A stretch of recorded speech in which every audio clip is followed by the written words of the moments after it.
Hi to people, good morning. Ayan, maaga pa ngayon dito at nagdidilig ako. So, binuhusan ko sila guys. Ayan oh, gamit ko yung balding maliit tsaka tabo. So, binubuhusan ko para hindi sila guys ma-dehydrate. So, kailangan talaga nila guys ng buo. So, madalas talaga guys yung pagdidilig ko dito sa aking mga succulents, lalo na stable na sila at sobrang lalaki na nga nitong ating mga echeveria. Pero itong mga echeveria ko na to guys ay parang last week ko pa to nadiligan. So, ngayon ko lang ulit sila diniligan. Itong mga ito na mga lalaki. Pero itong mga hindi pa masyadong stable, stable naman na sila pero hindi pa kasi sila sa atin tumatagal. Like mag 6 months hindi pa guys. Kaya naman ang pagdidilig ko sa kanila guys ay medyo malimit pero tama-tama lang guys yung pagbibigay ko ng water. Kasi kapag natuyuan yan sila guys, nakukulubot yung mga leaves, yung mga bago natin na mga maitanim. Ayan. Tagal-tagal naman na yan guys. Sobrang na yan siguro malapit na yan mag-2 months sa atin. Ayan. Yung mga nasa heart pot na yan. Ang mga stable naman na sila. Kaso lang, syempre yung roots nila nag-ano pa lang yun guys. Dumadami pa lang yun. So, kailangan talaga madiligan natin sila ng maayos. So, ayan. Nadiligan ko na sila. Tingnan nyo guys, i-flex ko sa inyo yung mga big natin na succulents. Ayan, kasi palagi ko to sa inyong napapakita, ganyan. Pero hindi ko sila sa inyo na isa-isa. So, papakita ko sa inyo ng closer look. Ayan. Ito yung ating akohu. Hakohu. Hakohu pala, hindi akohu. Ayan o. Habang nagdidilig ako kanina guys, pag may nakikita akong dry leaves, tinatanggal ko na rin. Yan, para isahan na lang yung pagtatanggal ko ng kapag nakikita ko talaga kasi sa dami nila guys hindi ko naman na sila maasikaso sa pagtatanggal talaga ng leaves sa isang araw. Talagang hindi ko sila guys matutukan. So ang ginagawa ko kapag nagdidilig ako or nag-iikot-ikot ako guys, doon ako nagtatanggal ng leaves. Yung makita ko, tinatanggal ko na talaga siya. Kaya kung mapapansin nyo yung mga succulents natin malinis, ayan o. Pero marami pa rin naman sa kanila guys yung may mga dry leaves sa ilalim, hindi lang masyadong halata. Ayan, si Hakoho. Ito naman guys, si Brinks Blue na ng tubig sa rose ito. Ayan, kapag ganyan guys, tanggalin nyo yung water. Pero sila sa akin guys, nasasanay na lang sila na may water. Minsan may nakikita akong parang na sa sunburn. Pero carry lang. Ayan, si Brinks Blue. Ay, hindi. Si Blue Land ata to guys eh. Ay, ito si Blue Land. Magkamukha kasi sila guys. Or iisa lang ba sila? Parang iisa lang kasi sila eh. Si Blue Land tsaka si Brinks Blue. Ayan. Tingnan nyo yung rosette nila. Parang same lang naman din. Yan sila. Nasa big pot sila guys. So, yung mga succulents natin dito ay nakatanim talaga guys sa mga big pots. Kasi kapag gumagamit ako ng small pots, parang feeling ko hindi lumalaki yung succulents ko. Ewan ko ba guys. Nasanay lang siguro talaga ako sa sa big pots. Pero kung ano lang naman guys yung natin, mas prepare natin sa ating mga succulents, yun yung gamitin nyo guys. Ako talaga, nasasanay ako sa mga big pots kasi gusto ko silang lumalaki. Ayun, tingnan nyo lalaki oh. Yan, si to guys, si New Heights. Ayan, tagal na yan sa akin. Lalo na to, sobrang tagal na nito. Grabe, nakailang top cut na ako yan guys. Ito na yung natira ko guys na may natuyot. Natuyot ang katawan niya. Tusok lang natin yan. Yan. May ugat naman siya eh. Ayan, tapos ito, meron ako mga babies na nakuha dito. Tapos meron na namang bago. Ayan. Ang ganda ng color ng baby guys oh. Ang ganda. Ganda talaga ni Black Bullet. Tapos si Mirin guys. Ayan. Ito naman yung ating Mont Blanc. Sobrang ganda guys. Oh, laki-laki niya na talaga. Sana mapuno niya tong pot niya. Kagaya ng iba nating mga ganyan no, napupuno yung pot. Ito kasi guys, talagang maliit lang to si Mont Blanc. Ayan. Maliit lang talaga yan dati. Lumaki lang talaga siya pero napaka-compact ng leaves oh. Tingnan nyo naman guys. Sobrang compact ng leaves niya. Oh. Ito yung isa natin. Mas big to guys. Parang ito yung nauna. Tapos sunod ito yung nabili ko. Ay, parang freebie lang sa akin yung isa dyan. Ito ata yung nabili ko eh. Yan, ito. Tapos yun yung freebie sa akin. Yan. Pero maliliit lang sila guys before. Parang mga regular size lang. So, pasok tayo dito. Ayan, dito nakapagwalis na ako. Pero habang nagdidilig nga ako, nagtatanggal ako ng dry leaves. Tingnan nyo, may mga dahon-dahon na naman dyan. Dyan ko lang guys sinuhulog kasi wala akong tambakan dito. Mabilis lang naman sila walisin. Ayan, ito, dinilig ko na din. Ayan, basa sila sa ilalim. May tubig. Dinilig ko na sila. Meron na naman guys flower stalk. Ito guys, ang dami nitong mga dry sa ilalim mo. Pero, ayan o, hindi sila gaano. Hindi gaano kasi hindi ko nga sila inuuhaw. Kapag nauuhaw na talaga sila guys, dinidilig ko na. So ito, tingnan nyo o.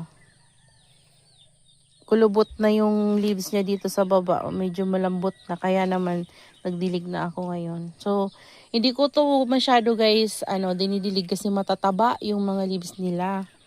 Pero, kailangan talaga nilang titingnan-tingnan kapag tuyo na talaga sila guys. Kailangan ng diligin. Kasi kapag hindi natin dinilig, yung mga ganito guys sa ilalim, yung mga leaves, dumadami yan sila. Yan mapapansin nyo, yung mga succulents nyo, madaming dry leaves sa ilalim kasi iniinuman na nila guys yung kanilang lower leaves dahil nauuhaw na sila. So, ayaw ko kasi guys na mabawasan yung mga leaves nila. Kasi maganda silang tingnan kapag ganito kapal yung mga leaves. So, mapapansin nyo naman guys sa succulents nyo kapag na talaga yung leaves niya, malambot or kulubot. Minsan nga kahit hindi pa kulubot guys, ayan kapag ginanyan nyo siya guys, yan. Kapag ginanyan nyo siya, malambot. So, kapag kasi, busog yung mga succulents natin guys, yan sila, crunchy yung kanilang leaves. So, kapag ginanyan nyo, matigas. Tas, kunting nyo lang guys, nakakrack agad sila. So, yun yung sign na hindi pa kailangan ng succulents natin ng dilig. Ayan. Pero ako guys, sa tingin ko pa lang sa kanila, sa tagal nila sa akin, alam ko na kailangan nila ng tubig. Kasi, alam ko yung leaves nila kung nauuhaw o hindi. Kasi, nakikita talaga yung sign. Ayan. Siyempre kayo, kung beginners pa lang kayo guys, nangangapa pa tayo, 'di ba? Kasi dati ganyan din ako, nalilito rin. Ano bang gagawin? Kahit napapanood ko, sinasabi na kapag tuyo na yung soil sa kadiligan. Pero sa ating mga beginners, yung parang hirap pa rin tayo kasi paano natin malalaman na tuyo na talaga yung soil? 'Di ba? 'Di ba ganon? Kahit na tas ginagawa ko yung stick dati, tutusok ko yan siya, yung barbecue stick guys, tutusok ko, tapos titingnan ko kung basa siya. Kasi kapag may dumikit doon na soil, ibig sabihin basa siya. So yun yung ginagawa ko dati. Pero ngayon guys, hindi na. Tingin ko pa lang, alam ko na nauuhaw sila guys. Ayan. Kapag ganito pala guys, mga ganyan, 'di ba? Ininuman nila yung kanilang lower leaves. Mga ganito pa lang. Huwag niyo munang tanggalin guys kasi para hindi na sila iinom ulit sa panibagong leaves. So ganyan yung ginagawa ko. Ayan ang gaganda guys Tingnan nyo. Hindi ko natuloy sa inyo napakita. Ayan, ito si snow shower. Meron na siyang flower stalk. Ngayon lang siya nagkaroon ng flower stalk Hala, 3 yung flower stalk niya guys. Palabas pa lang yung 2. Ang ganda nito guys. Alam nyo ba nabili ko to ng maliit lang tapos ang dungis pa nito kasi yung mafarina siya 'di ba? Nabili ko siya, madungis yung niya, yung parang sira-sira yung farina niya. Ayan, ngayon sobrang laki na. Nung una medyo nahirapan ako nito kasi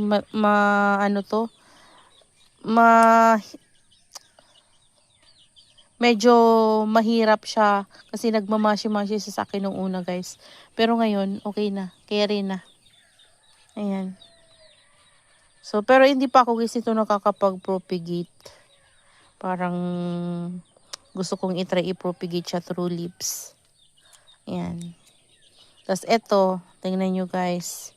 Tapos ito pala guys, may baby to, 'di ba? Parang matagal-tagal naman na yung video ko na yon. Parang gusto kong tanggalin to. Pero nag-crack yung leaves niya. So ngayon, tinanggal ko na yung leaves niya. Hindi na nga guys makita kung saan na nakuha yung baby. Ayan o. Ay, dito na area. Dito ata na area yun guys. So, yan. Kasi, kinuha ko na guys kasi lumalaki na yung baby niya. So, kapag hindi ko yun siya kinuha, tatabingi yung kanyang rosette. Kaya, ginawa ko na lang yung baby para maganda pa rin yung rosette niya. Ayan guys, si Star Valley. Yan. Ito yung baby niya guys. So, matagal-tagal ko na to nakuha. Ilang araw na rin. Pero wala pa siyang roots. Pero tuyo na guys. Ayan. Namamalat yung kamay ko. Naglaba kasi ako guys. So, ayan. O, diba? Medyo hindi pa maganda yung rosette niya kasi tabingi. Pero, okay lang. Antayin ko lang to guys na mag-roots. Or pwede naman nang ilagay ito sa soil. Pero, saka na guys, wala pa akong nagagawang potting mix. Tsaka, new pot. Wala po ako new pot. Marami naman ako ditong used pots. Pero, hindi pa ako nakakapag-ready. Ayan. Tingnan nyo guys. O, diba? Ito naman, tanggalin na natin to. Ayan. Si Sang-a.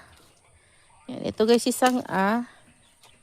Ganda ng ano niya, farina niya. Ayan. Paano ko ba to sa inyo guys? Papapakita ng, isa-isa kung nagtatanggal tayo ng dry leaves. Kailangan talaga guys tanggalin. Ito talaga, mahilig to sa tubig si Sang-a. Nung naging stable siya sa akin, hilig niya sa tubig. Lagi siya nagkakaroon ng dry leaves kahit dinidilig ko siya ng maayos. Ayan o. Importante kasi guys talaga sa mga succulents natin na matanggalan natin sila ng dry leaves. Yan mga dry leaves na yan sa ilalim kasi para gumanda naman yung yung air circulation na natatanggap nila. So, napapasok ng ng hangin yung ilalim. So, kapag nakakahinga sila guys. Yan. Parang nagiging presko din yung pakiramdam nila. 'Di ba Sang-a? Sagot na nga. Sagot ka nga Sang-a. Ayan, ito naman. Parang si Horizon to guys. Hindi ko na alam yung ibang ID ng succulents ko guys kasi nawala na talaga yung tag. Yan, tama. Si Horizon na yan. Ang laki na niya, grabe. Parang kailan lang talaga tong mga succulents ko na to. Parang ang bilis. Bilis lumaki. Pero matagal na to sa akin. Mga na siguro guys, mag 2 years na siguro to mahigit. 2 years na mahigit. Not sure kung hindi ko na matandaan kasi guys. Hindi kasi ako guys naglalagay ng date. Kung kailan ko sila natanim, ganyan. Kailan ko sila nabili. Meron ako nalagyan dati pero iilan lang. So ayan, si Horizon. Tingnan nyo guys. Sobrang ganda. Tapos this one naman si Snow Angel or Monroe. Magkamukha kasi sila guys. Snow Angel or Monroe, magkamukha talaga. Pati si Lawi din si Yana. Ayun, kamukha nila. Hindi ko alam, walang ID guys. Dudumihan lang yung pot nila. Madumi yung kamay ko. Kakatanggal ng Ito naman, tanggalin na rin natin to. Hindi matanggal. Ito ata guys, si Snow Angel.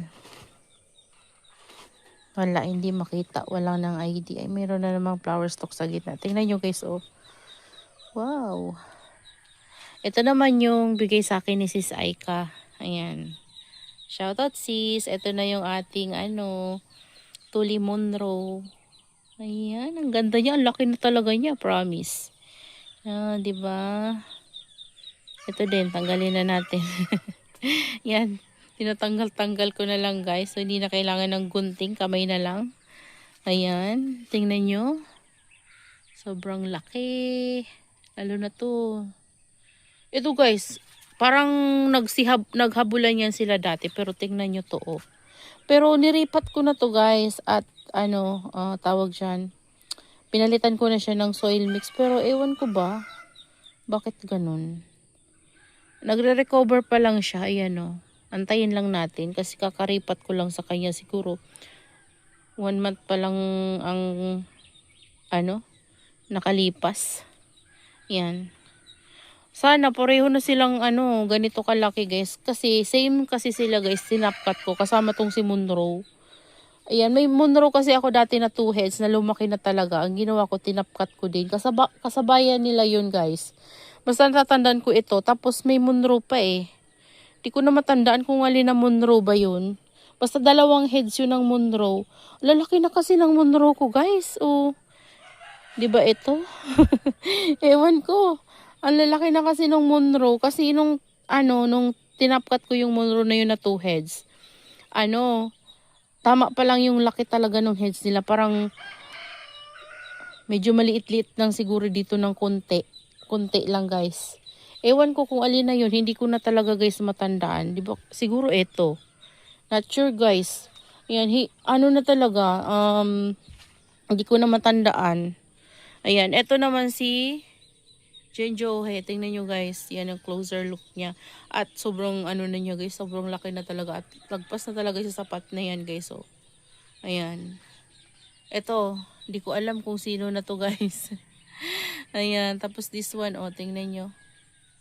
Ito, tingnan natin ang ID nito. Hindi ko na matandaan yung ID nito guys.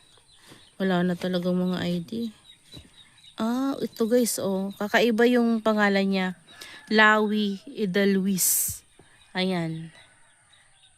Grabe, iba yung niya. Iba yung mukha niya talaga eh. Lawi Idalwis, ayun Ayun. Yan yung ID niya nung nabili ko kay seller.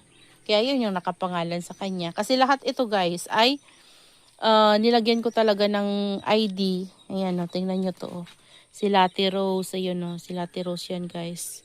Yan, lahat yan guys ay nilagyan ko ng ID nung nabili ko. Kasi before mahilig ako maglagay ng ID talaga. Pero hindi ako naglalagay ng date. Yun lang talaga. Dapat pala naglalagay din ako ng date para ganito nakakalimutan ko.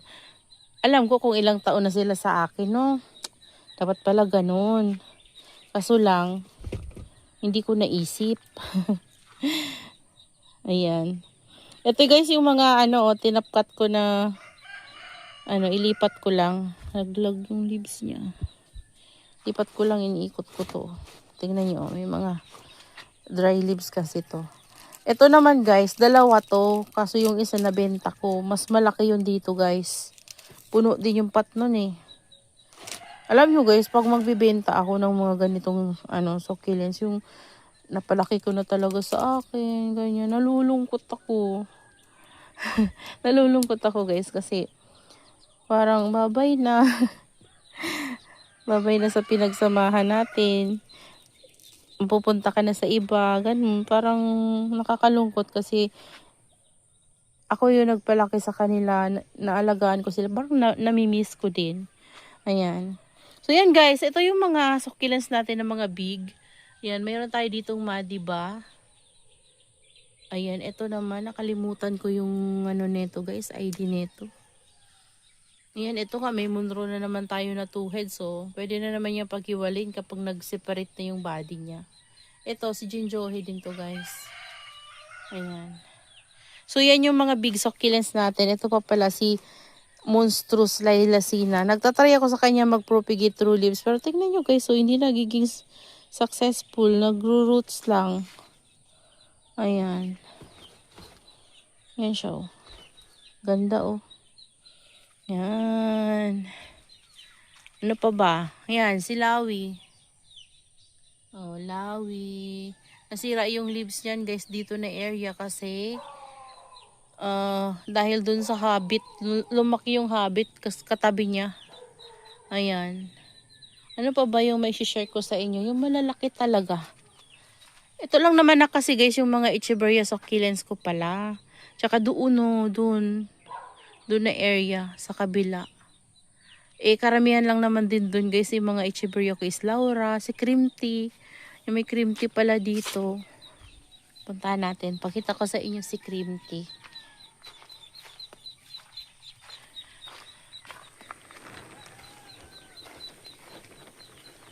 Sana ba si Cream Tea? Ito guys, si Cream Tea. Sobrang tuyo dito na area. Ayan. Tingnan nyo guys si Cream Tea. Pinag-isa ko kasi yan ng pot. Ayan. Diba? Ang ganda. Ito naman, hindi ko na alam yung pangalan yan guys. Yan. Ito, Echeveria succulents din. Si Thanos. Ayan, si Thanos. Si Dusty Rose. Tapos, Indonesian Flapjack. Ito, si Opalina na sobrang tangkad na pahiga na yan, guys. Yan. Ito. Yan. Ito, nasa sunburn. Pero compact. Ayan, sobrang init kasi dito na area, guys. Wala na ditong bubong. Ayan. Yung mga, yung mga ko kasi, guys, Black Prince ko na, ganyan, lumiit na sila kasi kinuhanan ko sila ng lower leaves kasi pinropagate ko nga. So, dahil nawalan sila ng rosette, ganun yung ginawa ko. Kasi, wala na. Na talaga to guys. So, tingnan nyo, wala ng rosette. Malalaki talaga yan sila. So, yan lang guys. That's all for today's video. Yan lang yung mga succulents ko dito guys. Hindi na kasi ako nag-a-add ng succulents kasi wala na talagang mapaglagyan sa kanila kasi 'di ba malalaki nga yung pots ko, so talagang kailangan malaki yung space, so kailangan may bubong din. Kapag walang bubong mahirap kasi kapag tag-ulan, grabe yung ulan dito sa amin guys, kapag umuulan talaga medyo mahirap, kaya naman gusto ko talaga yung may patungan, may bubong para safe sila, hindi sayang yung pagod ko kasi dati pinapabayaan ko lang sila sa ganyan ganyan sa baba. Kaso lang talaga marami yung namamatay. So sayang yung pagod ko. Naisip ko din guys, na-realize ko na sayang naman yung pinaghirapan ko sa pag-aalaga, paglilipat sa kanila. Yan. Sayang sa pera, ganyan. Kaya naman naisip ko na tama na muna to guys. Ayan. Kaya dito naman tayo sa orchids. Ayan. So dito may bagong update pero saka ko na to guys sa inyo papakita. So that's all for today's video guys, and I hope you enjoy watching and see you on my next vlog. Happy gardening everyone. Bye!